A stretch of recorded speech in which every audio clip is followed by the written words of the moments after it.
Okay, welcome. This is Calc 3, section 12.4, and we're talking about the cross product. We'll start with the definition. We say if A is equal to the vector having components A1, A2, and A3, B is the vector with components B1, B2, B3, then the cross product of A and B is the vector. We read this as A cross B is equal to, and then the components in the vector are A2B3 minus A3B2. Then the next second component is A3B1 minus A1B3. And then finally A1B2 minus A2B1. And we want to make a remark before we go on.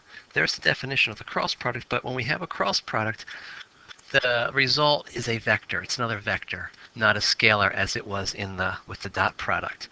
Now this definition right here, remembering this, it's well, I'm sure we all could remember it, but there's an easier way to remember this, and it's based on determinants. Let me erase this line here that I just drew, and we're going to go to the next screen and talk about determinants. And first of all, let's evaluate a small determinant, about 2 by 2. Determinant here. There we go. And we'll just use the vertical lines to represent the determinant. It's similar to a matrix, but the lines are vertical lines. They're not parentheses or brackets. And we'll just call the elements. There's 4 elements, A, B, C, and D. And what we're going to do, the definition here, for taking the determinant says we're going to take the A term times the D term. So we'll write AD, and then we minus the product of B and C. So there's minus BC. Let's try this with some numbers here. Suppose we have numbers like 2, 3, 4, and 5. Taking determinants, 2 times 5 is 10. Let me show you the multiplication, the first time through at least. Minus, we take the 3 times 4, and we have some arithmetic to do. 2 times 5 is 10, minus 12, and we all know this can be simplified to negative 2. Okay, what we're going to do next is talk about a 3 by 3 determinant. And let's, why don't we even go to another screen? So we'll put evaluate a 3 by 3 determinant. Okay. I start with another, rectangular array of numbers, but there's going to be 3 rows and 3 columns. Just generically, I'm going to call this A1, A2, and A3 across the top. Then the second row is B1, B2, B3. And then you might guess this is going to be C1, C2, and C3 across the bottom. Now, to evaluate a 3 by 3 determinant, the process is we are going to evaluate 3 2 by 2 determinants. So we're going to start with the top row. Let me put an arrow up here. Okay, we're going to, it's called expanding by minors. We're going to expand along the top row. And I'm going to take the top row, this A1 term, write it here, and then I'm going to multiply that times a 2 by 2 determinant. The 2 by 2 determinant is going to be what's left after I exclude the top row and the first column, or the leftmost column. So that leaves the B2 term, the B3 term, the C2, and C3 term. All right. The next thing we're going to do is write a minus sign. Okay, it's going to be a minus. And then, since we're expanding along the top row, we're going to take the A2 term and exclude everything in A2's row, which is the top row, and A's 2 column, which is the middle column. So what that leaves us with is the B1 term, the B3 term, C1, and C2 terms.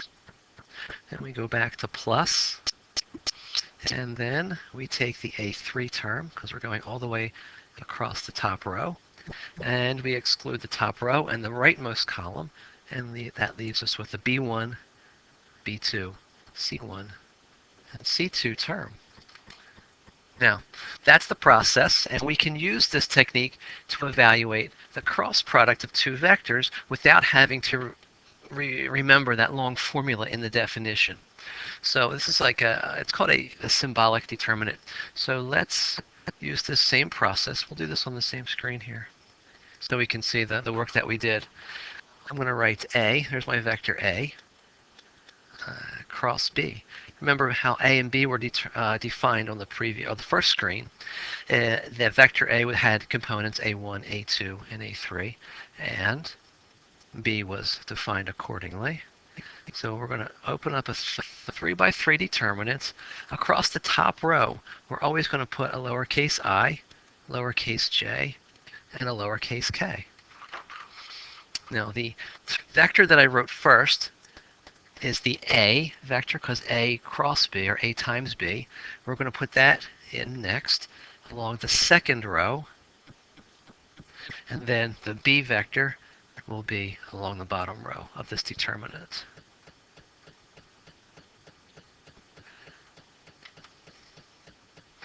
Now we're going to do the same process. I'm going to expand along the top row. So we have an I times, let's see, get rid of the first row, first column. That leaves us with A2, A3, B2, B3. And a minus J, and then another 2 by 2 determinants. That leaves us with A1, A3, B1, B3, and a plus sign, and we do a plus K. The third 3 by 3 determinant leaves us with A1, A2, B1, B2. Now if we multiply this out, I'm going to continue here. So let me put an equal sign here. I'm going to take from that last step. I have an I term, and then this first determinant, I know I can take the product here, A2 times B3 minus A3 times B2, and I'm going to write just exactly that. Let me erase that arrow that I drew. So we're evaluating the first determinant that goes along with the i's.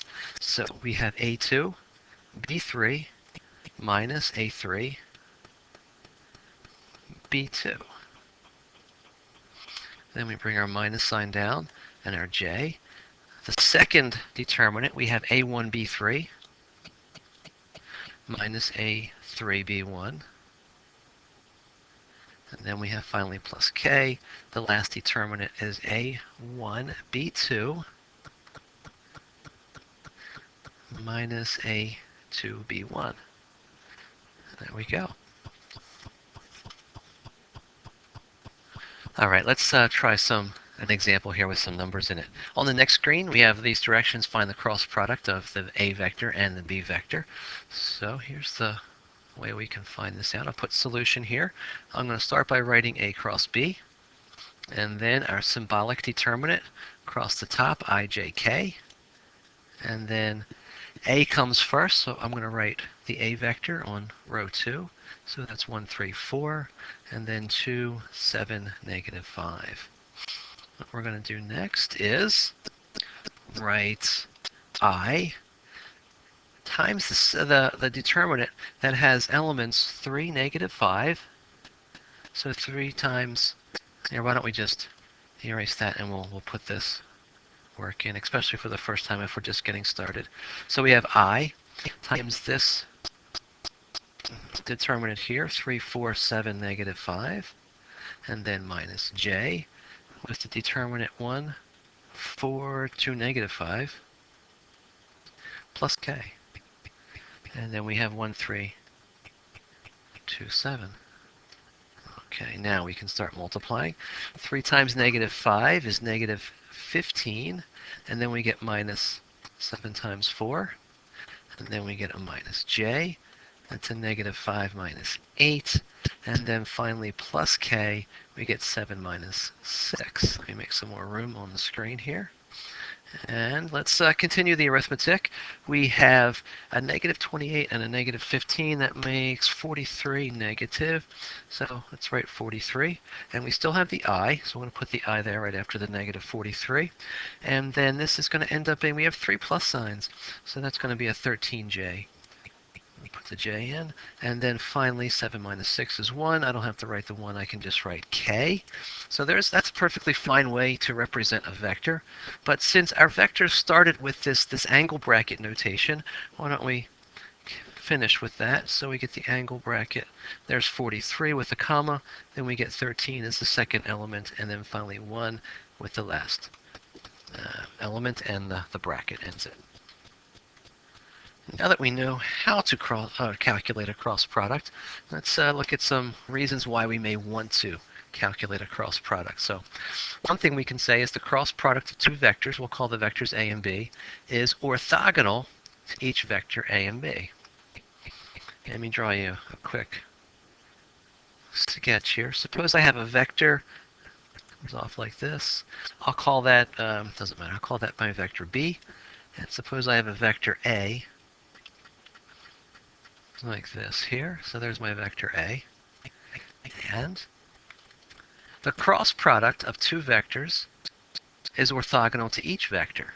So if these two vectors, we have A and B, exist in the plane, or they define a plane, then there's a third vector that we can draw on our sketch here, coming off like this. And it's going to be perpendicular to the first, perpendicular to the second. Let me see if I can draw that like that. Like that. So it's perpendicular to both of those. And this vector, the third one we drew here, is A cross B. So what that means for us, if we take, so we have our vector A. If I dot it, so I take the dot product of the A dotted with the cross product is 0. And also if we take B and dot it with the cross product of A and B, oops, there's a parenthesis, we get 0 as well. And if you want to verify this, you can multiply these out and you'll see that you'll get 0 each time. So if we take the dot product of two vectors and we get 0, that means that the two vectors were orthogonal or are orthogonal. So this tells us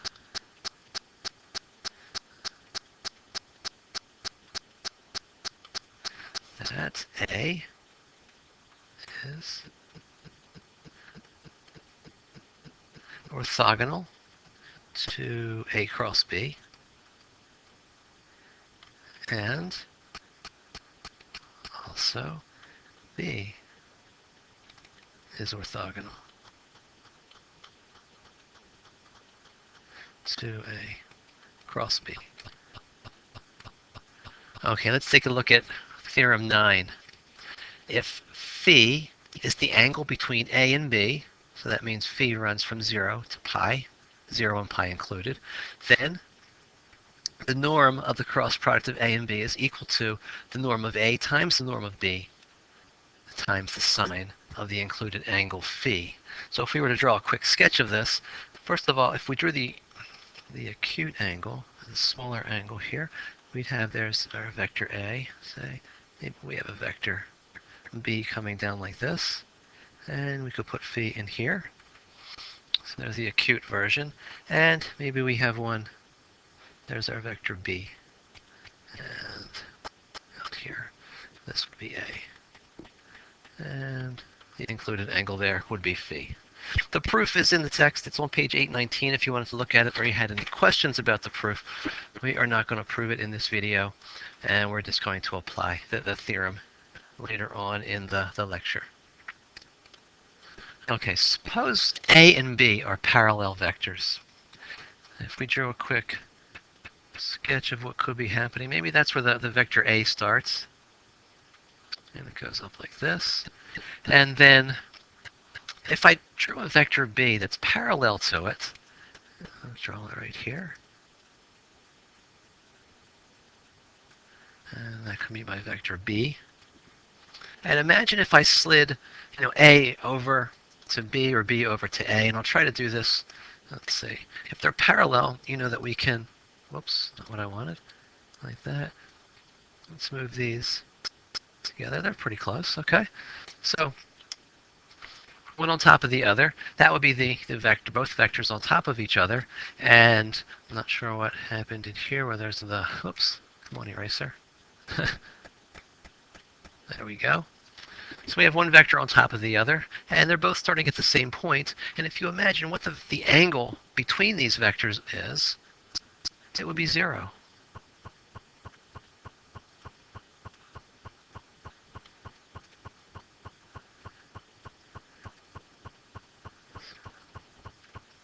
Now, on the other hand, suppose we start with that vector A again.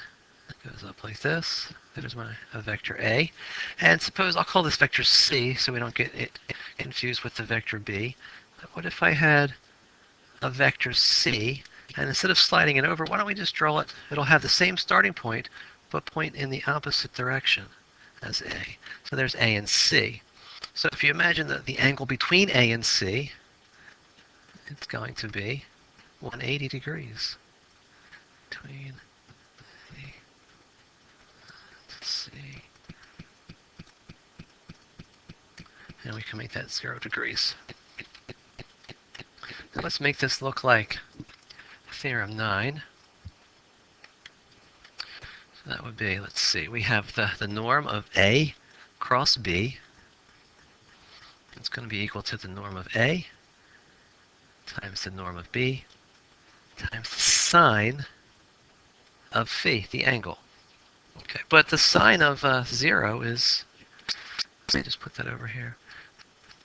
The sine of 0 degrees is 0, but so is the sine of 180 degrees. So if we keep going with this, we have the norm of A times the norm of B, and that's 0. So this is all going to be times 0, and the product just gives us 0. So if we think about which vector has 0 length, or magnitude 0, we could easily see that the vector A cross B is the 0 vector. And since we're dealing with R3 lately, we can just represent that as 0, 0, and 0. Now, as a corollary, consider this. We have two non-zero vectors. We can call them A and B, respectively. And we can say are parallel. That's if and only if we take A cross B and we end up with the 0 vector. Okay, what this is called is the right-hand rule. So we're going to go through this twice. On the left side here, we're going to start with the palm of your right hand open to vector A, and then we're going to rotate your fingers toward B. So we're going to go in this direction here, like that, toward B. The direction that your thumb is pointing, and it should be pointing up, is the direction of A cross B. Now, if we turn this around, the other picture on the right side of the screen, we're going to start this time with the palm of your right hand along B and rotate your fingers toward A. So we're going to be going in this direction like that. Now, this time your thumb is pointing down, and that's in the direction of the order changed here, B crossed A. And we know that vectors that are, say, parallel, but pointing in opposite directions, we indicate that with a negative sign, and that's what we're going to do next on the next screen. Let's write this as, I'm going to write this as A cross B is equal to minus B cross A. And this is known as anti-commutativity.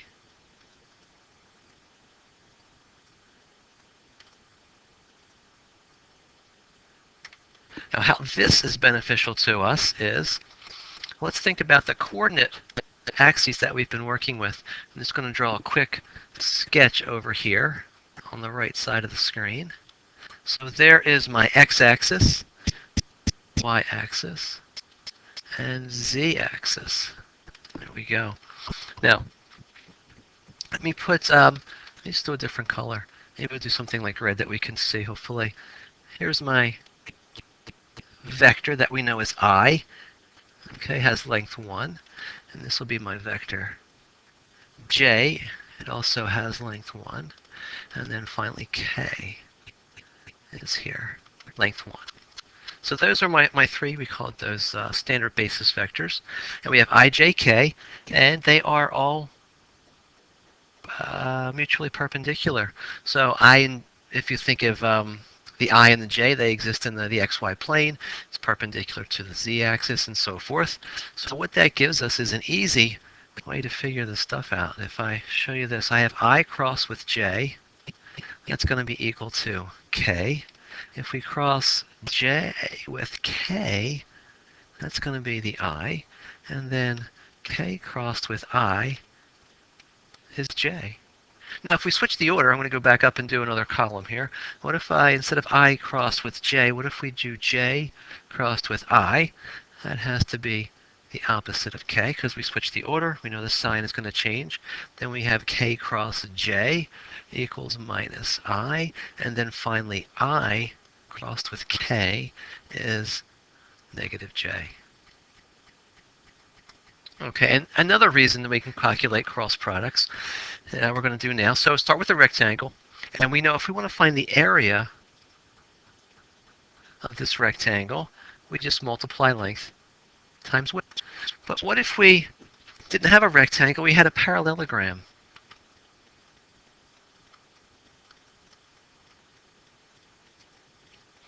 So we have a base to the parallelogram. It's supposed to be an A, there it is, base. And then we have a height. And then either of these dotted lines we can represent, I'll call it H for height. Now the area of a parallelogram, we simply take this time the base times the height. Now in terms of vectors, if we had two vectors, we'll call them A and B. And we're going to say that if we have two vectors, A and B, that can determine the parallelogram. So this is what I mean by that. If I have, so call this vector, we'll call it A. And then we have a vector B that comes up like this here.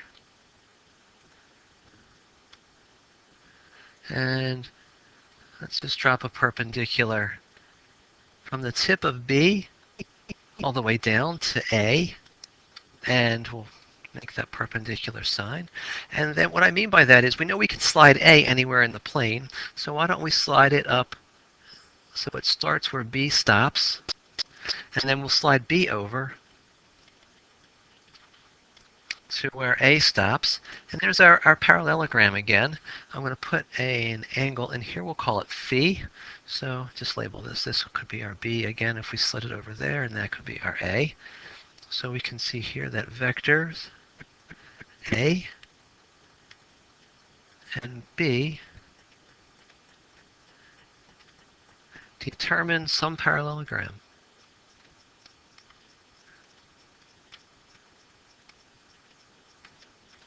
Now, in terms of finding the area of a parallelogram, we said above that it's base times the height.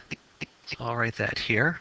And the area, let's see, we could write that as the norm of the cross product of the two vectors. And the base is A.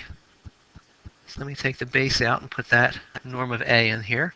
And the height, well, from trig we remember that we could write that as B, the norm of B, times the sine of that angle phi. So what we can get out of this is, we see from this last equation that the magnitude of the cross product A cross B is the same as the area of this parallelogram.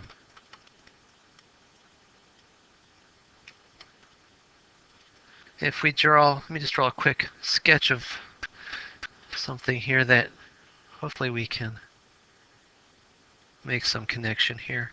So call that vector B, and this vector A, I need a little bit more room. And then we know the cross product is perpendicular to both of these. And we know if we take A cross B, that's the vector we would get.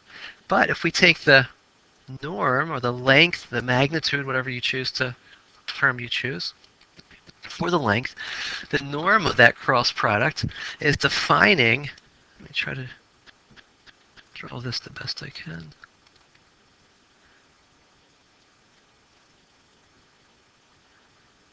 Let me try one more time. Okay, let me try to draw this once more.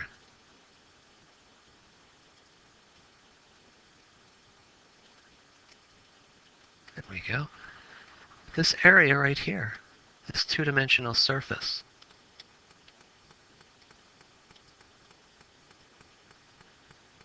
And this will be the cross product. Okay, let's apply this. We want to find the area of the parallelogram having vertices A, B, C, and D listed here. So for solution, let's well, we could try to sketch this. Let me just go over here.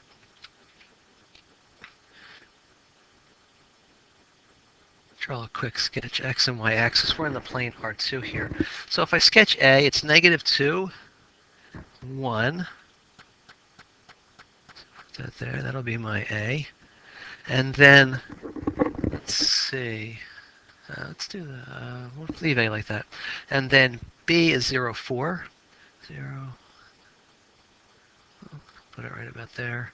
Continue that up. So there is B. C is 4, 2.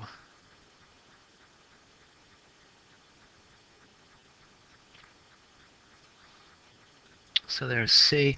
And what's D? 2, -1. 2, -1.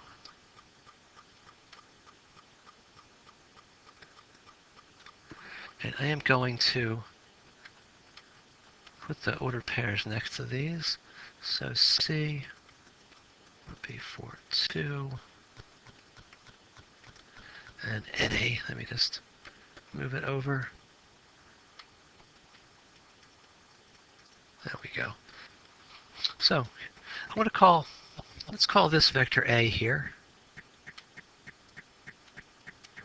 And this will be my vector B.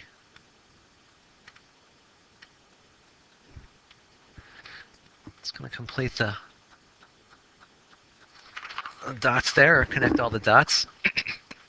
Now, if I find the area of this parallelogram, that's what we're asked to do, but we can do this by calculating the cross product. So let's see. We always want to take final minus initial. So I want to get vector A, I want to get its components. Okay, so it ends at 0, 4, point B, and it starts at -2, 1. So I want to take 0, minus a -2, and then 4, -1. So this is going to end up being 2, 3. I write a 3. Let me write a 2, 3. And then for vector B, let's see, it's going to be 2, minus 2, and then -1, -1. So this ends up being 4, -2. Okay, so we're in R2, but we can adjust this to what we want. Okay, so I'm going to write these vectors A and B. Instead of in R2, we're going to write these in R3. So I'm going to just write these vectors in R3. So what we can do here is, there's my vector A. First component is 2, second is 3, and in terms of the z-coordinate, we're not moving anywhere, up or down, so we're staying in the xy plane, so we can represent that as 0. And the vector B will do the same thing. It's going to be 4, -2, 0. So now we are in a good position to take the cross product, and we can take the norm. So here, let's do this. Let's just get rid of these vertical bars here. We'll take the cross product, which is, we know, I, j, k across the top. The A vector is 2, 3, 0. The B vector is 4, -2, 0. So this ends up being what we're going to get. If we do the arithmetic, we would get I times 0 minus j times 0 plus k times negative 16, which ends up being 0, 0, negative 16. There's my vector. Make a little more room. Now, I want to take the cross product, or the magnitude of the cross product, of what I just found. So the vector, I'm going to write as 0, 0, negative 16. And that's going to be equal to 16. And let me show you where that 16 came from. You'll see this is pretty quick calculation. You know, we can take the norm of this is defined to be 0 squared, plus we have a negative 16, and we square it. So this ends up, the zeros, you know, don't really have to calculate those. And if we take the square root of the square and it's negative 16, we're going to end up with positive 16. So all in all, the area of this parallelogram is 16. All right, next, let's find a vector orthogonal to the plane through the points P, Q, and R. So here, let's just draw a little sketch of what's going on, keep track of things. Let me call this, I'll call this my how about point Q, which is negative 1, 3, 4. And then we can draw that vector going up to this point, which I'll call P, 2, 1, 5. And then finally, we have this vector here, and it points to point R, which is 3, 0, 6. Now, if I want to get the coordinates of this vector that starts at Q and goes to P, and I'll just call that vector A, and I'll call this vector B. You know, it's always final minus initial, so I can write the coordinates for A by taking the final, which is the 2, and that's that 2 there, minus the negative 1 right there. So 2 minus a minus 1 is 3, and then 1 minus 3 gives us negative 2, and finally 5 minus 4 is 1. So there's the vector A coordinates. Same thing here, I'll start with this 3, that's the final part here, and I'll start by subtracting a negative 1. So 3 minus a minus is like 3 plus 1, that gives us a 4, and then negative 2 minus a 3, or what am I doing? Oh, 0, I'm sorry. I looked at the wrong number. 0 minus 3, which is negative 3. And then finally 6 minus 4 is 2. So that's the coordinates for vector B. So I might guess what's going to happen here. I'm going to take A, cross it with B, set up my symbolic matrix, IJK. There we go. And then I put 3, negative 2, 1. The second row, last row is 4, negative, it's supposed to be a 3, negative 3, 2. There we go. And do the calculations, and we end up with negative 1, negative 2, negative 1, which is orthogonal, or I should be able to spell this better, orthogonal. Let's try again.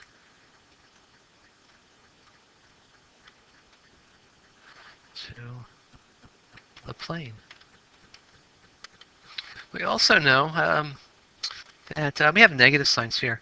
This vector, let me write it as 1, 2, 1, is also going to be orthogonal to the plane. Same plane. As a second part to this question, if we were asked also to find the area of the triangle determined by P, Q, and R. Well, it'd be pretty easy to find because we've already done a lot of the work. We found this vector 1, 2, 1, or negative 1, negative 2, negative 1. We would just have to find the norm of this cross product, which is, I'm going to use 1, 2, 1 If you use -1, -2, -1, you'll get the same answer. And this ends up being 1 squared plus 2 squared plus 1 squared. And this gives us 4, 5, 6, so we get square root of 6. That's the area of the parallelogram. So the area of the triangle, that's really getting sloppy. Let me try this again. Of triangle is just half of that. So we can write, let's put a half in front, and then we'll use the root 6, and we're done. Okay, the last thing that we're going to do today is talk about the volume of the parallelepiped determined by 3 vectors, a, b, and c, we're calling them. And that's our equation that we wrote here. V is equal to, the volume is equal to the norm of the vector a dotted with b cross c. Let me undo. Oops. There we go. Now here is our parallelepiped. I drew this ahead of time, and we're in R3, and suppose we have the area of the base we know is the norm of b cross c, and this vertical bar here, this vertical vector, is b cross c, and it's just the vector. I shouldn't put the norm bars around it. So that's b cross c pointing straight up here, and there we go, fix that. It says the volume, I'm up to this equation again, the volume is a dotted with b cross c. So what we have here, let me just go back down a little bit here. So the volume, V, is equal to, well, we know it's the base times the height. And the base, we know, is the norm of b crossed with c, dotted with the height, which the height we remember from trigonometry. We can write that as the norm of a times the cosine of phi, which this reduces to a dotted with, parentheses, or put this together, the cross product of b and c. There we go, period. All right, so in this example, we want to find the volume of the parallelepiped with adjacent edges PQ, PR, and PS, where we know these points. We're given P, Q, R, and S as listed here. So to start writing out the solution, the vector PQ, we start at P, end at Q. So again, if we take, let's do this kind of notation, PQ. And I'm going to end up calling this, let's call it A, just for simplicity, but that's what we're doing. We're going to take the final minus initial, so I take the 2 from Q and subtract 0 to get 2, and then 4 minus 1 is 3, and then 5 minus 2 is 3. So I have a vector A, and that's on a 7. It looks like a 7. It's a angle bracket. There we go. Now I'm going to have, let's see, my next vector, let's call this PR. Let me draw a PR. There we go. And this, I'll call this vector B eventually, so let me just put a B in here. So we ended R, we started P, so final minus initial. It gives us a -1 minus 0 is -1. 0 minus 1 is -1. And then 1 minus 2 is another -1. So there's our vector B. And finally, PS. I'll call this C. So final minus initial, we start with S and subtract P. 6 minus nothing is 6. -1 minus 1 is -2. And then 4 minus 2 is 2. There we go. So let's first calculate B cross C. There we go. This is going to be I, J, K across the top. Then we get -1, -1, -1. That's our vector B. Our vector C is 6, -2, and 2. Calculating this is pretty easy arithmetic, and we end up with a -4I minus 4J plus 8K. All right. Of course, we could write this as -4 negative 4, 8. There we go. Let's make some more room. Now I need a vector A. We already have a vector A. That's the PQ, the first vector that we wrote. It's defined, has elements 2, 3, and 3. So let's write this as, let's see, 2, 3, 3. And I'm going to dot that with B cross C, which is negative 4, 8. Okay, it's taking the dot product, I get negative 8, negative 12, let's see, plus 24, equals 4. You will notice eventually there's another way to do this, and it may be a little bit shorter. We could take this cross product. I'll put A, 2, 3, 3 across the top, negative 1, negative 1, negative 1 across the middle row, and then 6, negative 2, 2. If I calculate that all at one time, we're going to end up with 4 also. So that's a good sign. We got 4 both times. So it says calculate the volume or find the volume. The volume is 4 cubic units, whatever the units may be. And that's the end of this section. That was section 12.4 on cross products. Thank you, and I'll see you in class.